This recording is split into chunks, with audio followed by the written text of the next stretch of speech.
Hello, welcome back. I'm Lori Williams, and today I want to talk to you about how to shift your perspective around stuff that might be something that might be hurting you or making you angry. This is actually something that I have been working through a lot over like the last year, maybe a little over a year now, and it has been had the power to change every perception that I have.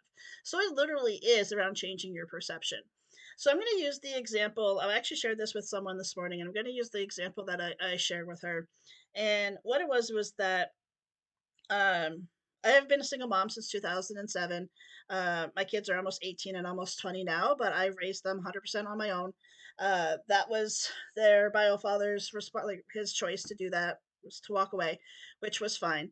Uh, and I'm not here to talk about that what happened there. I'm just using that as an example to what the feelings around that I had to change. So for a lot of years, because of his choices, I was very angry. For a lot of years, I was very full of hate. And then eventually the anger and the hatred ended up switching to sadness. And it was a sadness for my kids, or at least that's what I told myself. It was a sadness for them. The thing is, though, is my kids, who are almost 18 and almost 20 now, they have nothing but great memories, a lot of great memories of their childhood. Like, I mean, obviously there's things that happen in their childhood. There's things that happen in all their childhood that they're not necessarily happy about. But for the most part, my kids have very good, happy memories of their childhood. And what really helped me to switch out of the sadness and out of the anger, and this actually just happened last summer, so summer of 2023.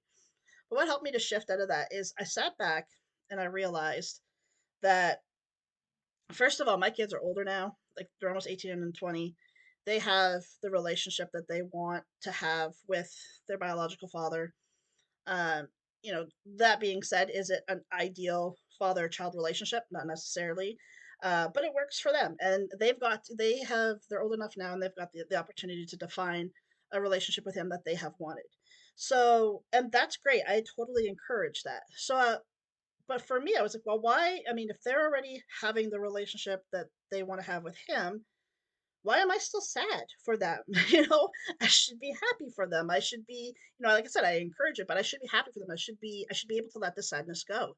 But I couldn't. I could not let the sadness and the anger go until I realized one day last summer that I just need to shift my perspective around it. I had been in from 2007 to 2023, I had been in that state of anger and hatred and sadness, like throughout all of those years.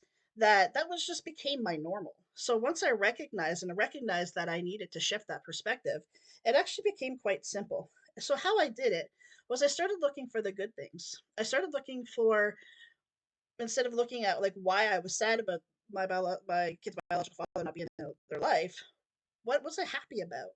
And I just started switching everything. It was like, okay, so every time he chose not to show up for the kids, for his visitation, whatever, I got to have that time with them. I have all the memories of them growing up. I have the memories of them learning to ride a bike, tying their shoe, losing their first tooth. I have all of those memories. I have all of those memories from their first little crushes that they had at school, from the first time they, you know, did something really, really happy that they were so proud of in their lifetime. I have all of those memories that he doesn't have. He chose not to have those memories, not to create those memories with the kids, but I have them. He gave me such a huge gift in giving me the time that he didn't not want with our kids and the memories that he didn't want to make with the kids. And for that, what is there to be sad about? Why am I angry? Why am I sad? Why am I angry? And it no longer made sense to hold on to those emotions. It no longer made sense to feel these feelings when in actuality, I got all the things that he didn't want from the kids and from the relationship with the kids. And to this day, my relationship with the kids reflects that. And even the relationship that I have with both of my kids, individually and together, is way more than I could have ever dreamed possible. And I know in part of that is in part because they only had me growing up. They didn't really have anybody else as far as a parent to rely on. They only had me to rely on. So I now use that in every aspect of my life. If I'm feeling sad about something and I can't figure out how to shift it, I know there's nothing to be healed around it, but I can't figure out how to shift it. I start looking at it. Well, what is there to be happy about? What is there to be grateful for in this situation? And start to focus my or start to bring my focus to focusing on why it's more important to be for me to be grateful, for me to be happy, optimistic about all of the things working out the way they did, rather than focusing on the things that feel heavy and that feel frustrating and that start to bring your energy down. Sometimes it just takes a simple perception shift to be able to change every emotion that you have. Now, I do not encourage you to just continue to like simply change your perception instead of healing. If there's things that deeply need to be healed here, then definitely, do healing first for sure. And you'll know because if you try to just shift your perspective around it, if it needs to be healed, it's going to come back. It's going to come back and it's going to come back with vengeance typically. But so I encourage you to to look at it and to see if it needs to be healed. But if it doesn't, sometimes all we need is that simple perspective shift to say, hey, you know what? Yeah, you know what? The way things turned out, I can't change it. But what did I gain from it? What did I not know back in 2007 when my ex decided to walk away from the kids? What did I not know that I do know now in 2024? And I can look at my kids and I can look at, you know, all of that time that has gone.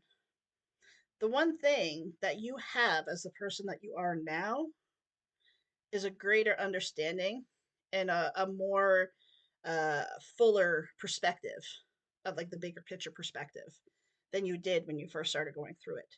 So use that to your advantage. Use the ability to look at your situation as a whole and say, what is it that I gained from this?